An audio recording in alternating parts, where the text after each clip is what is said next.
Oh,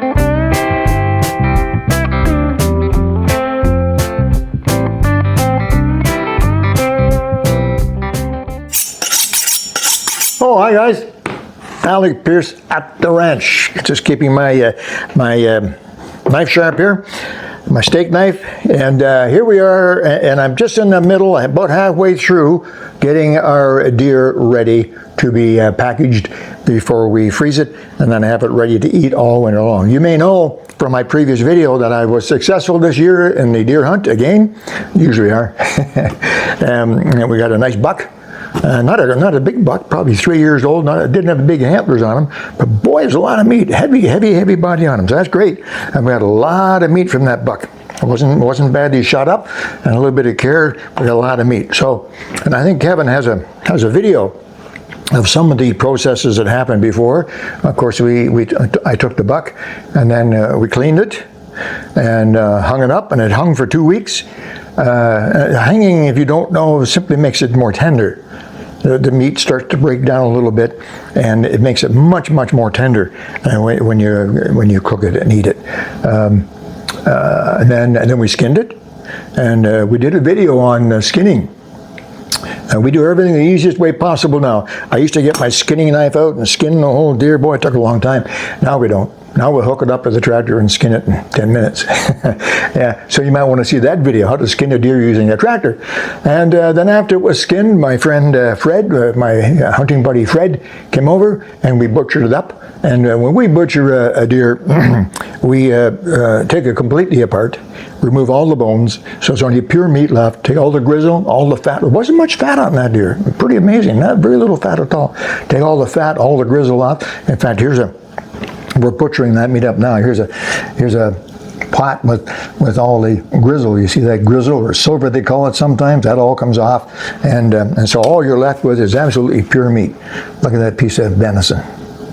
Look at that. You see that piece of venison, pure meat. And then we decide what we're going to do with it.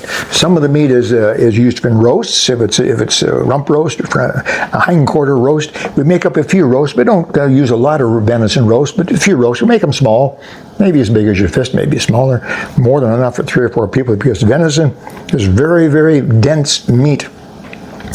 If you're eating a venison roast or a beef roast, half as much venison will fill you, and of course it's much better for you too. But anyway, so we make a few roasts, and then we use a lot of ground meat here, a lot of hamburger, if you like. I guess it'd be deer burger, wouldn't it? Anyway, and we use a lot of that. We make spaghetti, vanaghetti, and a lot of that, and we use a lot of ground meat. So grind a lot of the deer meat as well. Certainly any of the meat that isn't big enough to make a nice roast, we clean it, all the fat, all the grizzle is taken off, and we grind it. We take all the grizzle off, and the fat, of course, because the grizzle not only is what gets in your teeth and is a nuisance to chew and so on, has no taste, no benefit at all, but also it jams up the cutters on the grinder. You have to take the grinder apart. So we like to have pure meat, so the grinder cuts it smoothly and easily and comes out beautiful, lean, ground venison. And when we're grinding as well, a lot of that meat, after we grind it, we make into sausages. We're going to start making sausages now. I haven't done sausages in the past, but I know how they're made, but I've just never bothered to make them here. So here's our grinder. We have a dedicated grinder. I used to use a hand grinder. And then Diana has a grinder that fits onto her KitchenAid, but it's a little small and not too strong. So a few years ago, we bought a dedicated grinder, meat grinder from Valley. This actually came from Cabela's. You can get them at Cabela's or Bass Pro, same thing. And they're excellent. That's what it does. It grinds meat. Big 3/4 horsepower motor, big cutting plates, everything. It's extra strong. It's made for grinding meat. So that's what we do. And the same grinder, by the way, let me put my cookie down there.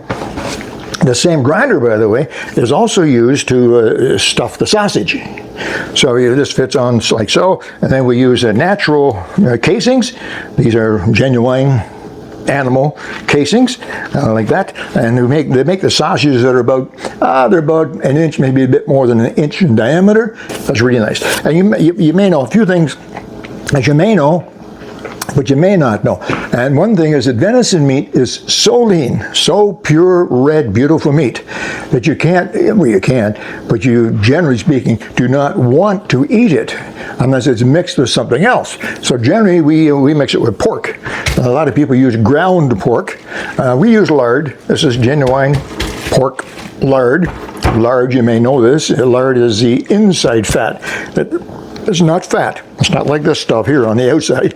It's the inside fat, the layer of fat that coats the organs and so on the inside of the body, and it adds flavor, but it also makes the meat juicy. Venison, once it's cooked, is not juicy. It's so terribly dry that you need to add. And then we have our spices. So we have honey garlic spices and mild Italian spices. All of these supplies you can get at any butcher shop, anywhere. You can buy them at stores as well, but I prefer going to a butcher shop. These came from Nesbitt's Market in Lindsay, my hometown. They've been in business, in the butcher business, for about 100 years, maybe like that. Excellent place if you live here in Ontario. Nesbitt's Market in Lindsay. Great for that. We get all these supplies from them. So we make all that ground, and we're all set to go. We also make a lot of stew meat. So this pure, beautiful red venison, we chop it up into little cubes, and we use that to make venison stew meat. Look at that. Pure, beautiful red stew meat. Now this one's been packaged because after we get all the stuff ready, as we go along, Diana seals it. She has a vacuum sealer into proper size packages. These are awfully big. You're gonna make a lot of stew. Oh, okay. And but anyway, this is venison stew cubes, and even that, you mix it with vegetables and a bit of a gravy mix and water to make it juicy and tasty. Venison stew is excellent. So that's what happens. We seal it and freeze it, mark on it what it is with the date, and that keeps us happy and healthy and full all winter long. And then we obviously have a little bit of, you back up a bit there, a little bit of scrap. I didn't show them this. When you get the meat from the deer, this is off the leg. So it is particularly stringy, if you like, a lot of grizzle in it. All that has to come out. And then there's a fair bit of scrap. This is some of the scrap that's left over. And we had some from before. And even this is not wasted. Even this we take out. You've seen from other videos, I'll have Kevin put them on there, that we have a lot of places where we have animals here. So we take this out and feed the animals. So even the animals out there, I'm talking about bears and coyotes, the occasional wolf, and raccoons and all those little animals, they love that stuff. And we get some great pictures too. So everything is used, the whole deer, everything is used. Even the hide that we strip off, even that hide goes to the local indigenous people here that they make into crafts and so on. So everything on that deer is used, and that's great. This, of course, is the best part, the meat. I love it. And get back to work, finish up this fantastic venison that I'm preparing. And I'm just getting started now on grinding up this meat. This is all going to be ground up because we'll use some for a Vienna burger, and then the rest we're going to make on the sausages. So here we go. I'm going to show you quickly what happens here. There's a few things you need to know. First of all, you need to have ground pork to mix with it. We have some of that. Or you need to have pork lard like this. This is how it comes, pieces like this, hunks like this, the way it comes out of from the butcher, just like that, and you chop it up. I have found that the best way to grind this and to try to get the mixture as homogeneous as possible is to make it into little chunks. So I take it, I chop it up like this, slice it up like this, and then I chop it into little chunks. And then as you go along, you put the meat in, you put a bit of meat in, you put a piece of lard in, bit of meat, piece of lard, like that. Let me show you how that works. You all set? Oh, meat, okay.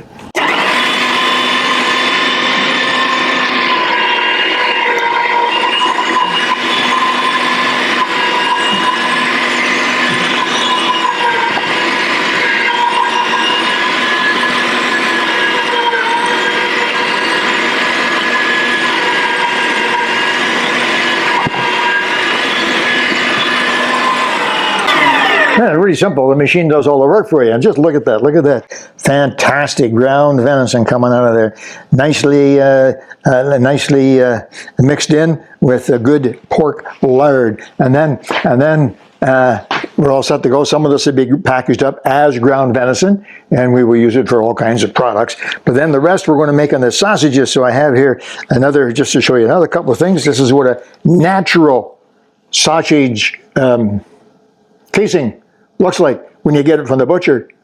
It's got a plastic tube. You can see it sticking through each end, and it sticks right through. Let me just quickly, we have one that's soaking. It's covered in salt.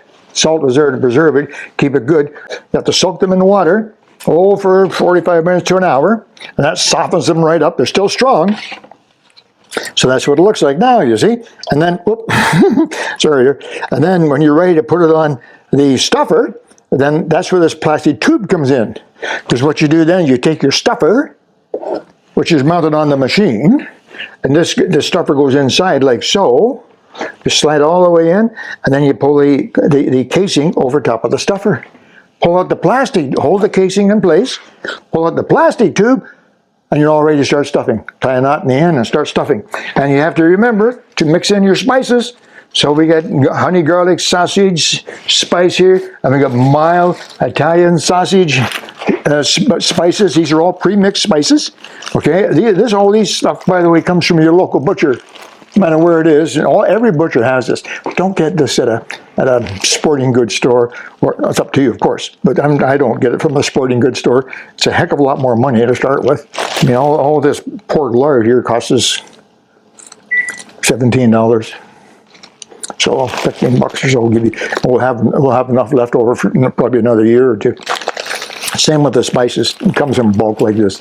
They just tell you how many sausages do you want to make, Mr. Peirce? You see, probably about 10 pounds. And they measure it out and give you the spices just like that. This is from Nesbitt's Meat Market in Lindsay, Ontario, my hometown. Nesbitt's has been there for about 100 years, I think, anyway, and just the best meat cutter, butcher around in town there, and they have a great reputation, and they carry all these products for guys like me that like to do their own, which is really good. Anyway, that's kind of the idea. You see what's happening here, and I'm going to get back to work here, get the rest of this meat ground, and I want to start making the sausage. That's the fun part. So this is a sausage stuffer. Now, it's the same machine as we use for grinding, but you get your sausage stuffer tip on it. And these are our all-natural casings, which are fantastic. And all we do now is we put the sausage meat, and sausage meat is simply the ground meat. It's the same. We've ground it twice, so it's a nice, even, fat venison mixture. And then for the sausage meat, we put in the sausage spices. We're using 2 tablespoons per pound of meat, which is a fair, some people use more, some people use less. So we got that, and it's all mixed together. And here we go. Watch, this is kind of fun.